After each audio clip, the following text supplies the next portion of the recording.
Hi friends, welcome back to our channel. இன்னைக்கு நம்ம என்ன பண்ண போறோம் அப்படினு பாத்தீங்கன்னா மேக்ரோனி பாஸ்தா தான் செய்ய போறோம். சாரி, மேக்ரோனி பிரியாணி தான் செய்ய போறோம்.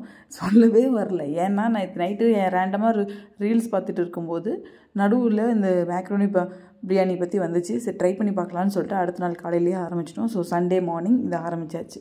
ஸோ இப்போ நம்மளோட சேனலை ஃபஸ்ட் டைம் பார்க்குறீங்க அப்படின்னா சப்ஸ்கிரைப் பண்ண மறக்காதீங்க. கூடவே இருக்க பெல் பட்டனையும் தட்டி விட்டுருங்க. ஃபஸ்ட்டு ஆயில் ஆட் பண்ணிக்கிறோம். ஆயில் ஆட் பண்ணிட்டு ஸ்பைசஸ் எல்லாமே ஆட் பண்ணிக்கிறோம். ஸ்பைசஸ் எல்லாம் ஆட் பண்ணதுக்கப்புறம் லைட்டாக ஒரு கோல்டன் கலர் வந்ததுக்கப்புறம் நம்ம இதில் ஆனியன் ஆட் பண்ணிக்கலாம். ஃபஸ்ட்டு நல்லா மிக்ஸ் பண்ணி வச்சுக்கோங்க. ஸ்பைசஸ்லாம் ஆட் பண்ணிட்டு நல்லா மிக்ஸ் பண்ணிவிட்டு அதுக்கப்புறம் லைட்டாக ஒரு கோல்டன் கலர் வந்ததுக்கப்புறம் ஆனியன் ஆட் பண்ணிக்கோங்க. ஆனியன் வந்து நான் ஆக்சுவலி ஒரு மீடியம் சைஸ் ஆனியனில் 2 ஆனியன் ஆட் பண்ணியிருக்கேன். நீங்கள் தக்காளி அதிகமாக ஆட் பண்ணுற மாதிரி தான் ஆனியனை குறைச்சிக்கோங்க. நான் தக்காளி கொஞ்சம் கம்மியாக போட்டுருக்கிறதுனால ஆனியன் ஆட் பண்ணியிருக்கேன். ஆக்சுவலி பாஸ்தா இதுக்கெல்லாம் வந்துட்டு தக்காளி தான் மெயினே. ஆக்சுவலி நாங்கள் அவ்வளோ தக்காளி டேஸ்ட் எங்களுக்கு பிடிக்கலங்கிறதுனால நாங்கள் தக்காளி கம்மியாக தான் ஆட் பண்ணியிருக்கேன். ஆனியன் கொஞ்சம் கோல்டன் கலர் வந்ததுக்கப்புறம் நான் ஒரு க்ரீன் சில்லி, அதுக்கப்புறம் இஞ்சி பூண்டு பேஸ்ட் ஆட் பண்ணிக்கிறேன். இஞ்சி பூண்டு பேஸ்ட் பச்சை வாசனை போகிற வரைக்கும் நல்லா வணக்கிட்டு அதுக்கப்புறம் நான் டொமேட்டோ ஆட் பண்ணிக்கிறேன். இது ஒரு மீடியம் சைஸ் டொமேட்டோ ஒரு 3 ஆட் பண்ணியிருக்கேன். நீங்கள் வந்து உங்களுக்கு டொமேட்டோ பிடிக்குன்னா இன்னும் ஒரு ஒன் ஆர் 2 எக்ஸ்ட்ரா ஆட் பண்ணிக்கலாம். எனக்கு டொமேட்டோ ஆவரேஜாக இந்த பாஸ்தாவுக்கு ஆவரேஜாக தான் பிடிக்குங்கிறதுனால நான் கொஞ்சம் கம்மியாக ஆட் பண்ணியிருக்கேன். அதுக்கப்புறம் நான் சால்ட்டு ஆட் பண்ணிக்கிறேன். சால்ட்டு கொஞ்சம் பார்த்துட்டு ஆட் பண்ணிவிட்டு அதுக்கப்புறம் நான் வந்து மசாலாஸ்லாம் ஆட் பண்ணிக்கிறேன். ஃபஸ்ட்டு கறி மசாலா ஆட் பண்ணிக்கிறேன். கறி மசாலா ஆட் பண்ணதுக்கப்புறம் பியூர் தனியாக, அதாவது கொத்தமல்லியோட பவுடர் மட்டும் ஆட் பண்ணிக்கிறேன். நம்ம வீட்டில் அரைக்கிறது கொஞ்சம் மற்ற மசாலாஸ்லாம் கொஞ்சம் போடுவோம், பட்டை லவங்க இதெல்லாம் கொஞ்சம் போட்டு அரைப்போம். ஸோ அதனால் நான் கடையில் வாங்கினா தனியாக ஆட் பண்ணிக்கிறேன். அதுக்கப்புறம் சிக்கன் மசாலா ஆட் பண்ணிக்கிறேன்.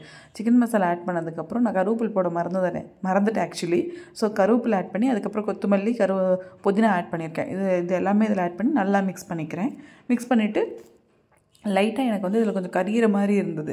ஸோ அதனால் நான் கொஞ்சம் little bit of water add பண்ணிக்கிறேன். கொஞ்சம் தான் ஒரு பிஞ்ச் ஆஃப் வாட்டர் மட்டும் தான் ஆட் பண்ணியிருக்கேன். ஆட் பண்ணிவிட்டு நல்லா மிக்ஸ் பண்ணிக்கோங்க.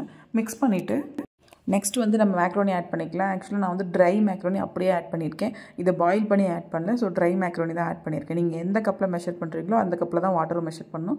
நான் இந்த எல்லோ கலர் கப்பில் தான் மெஷர் பண்ணியிருக்கேன். ஸோ நான் வந்து 2 கப் ஆஃப் மேக்ரோனி எடுத்துட்டு இதில் நான் மிக்ஸ் பண்ணதுக்கப்புறம் உங்களுக்கு நான் வந்து இதில் போட்டு நல்லா மிக்ஸ் பண்ணிவிட்டு அதுக்கப்புறம் நான் இதில் வந்து வாட்டர் ஆட் பண்ணிக்கிறேன்.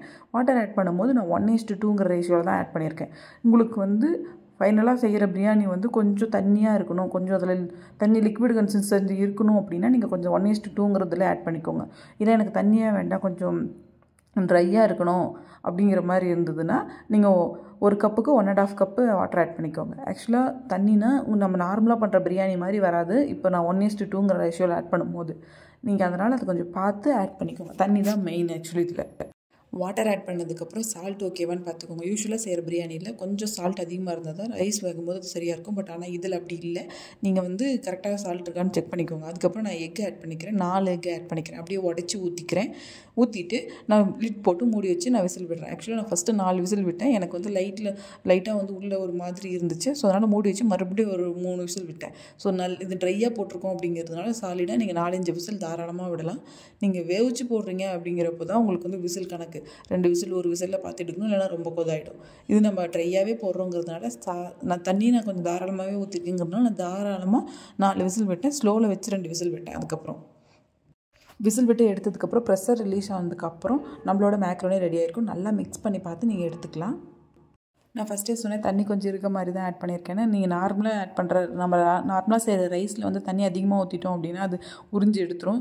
ஸோ 2-3 விசில் எக்ஸ்ட்ரா விட்டோம்னா தண்ணி ட்ரை ஆகிடும். பட் இதில் அப்படி இல்லை. நீங்கள் தண்ணி ரொம்ப எக்ஸஸாக விற்றுட்டீங்க அப்படின்னா அந்த தண்ணி அப்படியே தான் இருக்கும். ஸோ தண்ணியெலாம் வந்து ரொம்பலாம் ட்ரை ஆகாது. அது ஓரளவுக்கு தான் தண்ணியை கன்சியூம் பண்ணிக்கும்.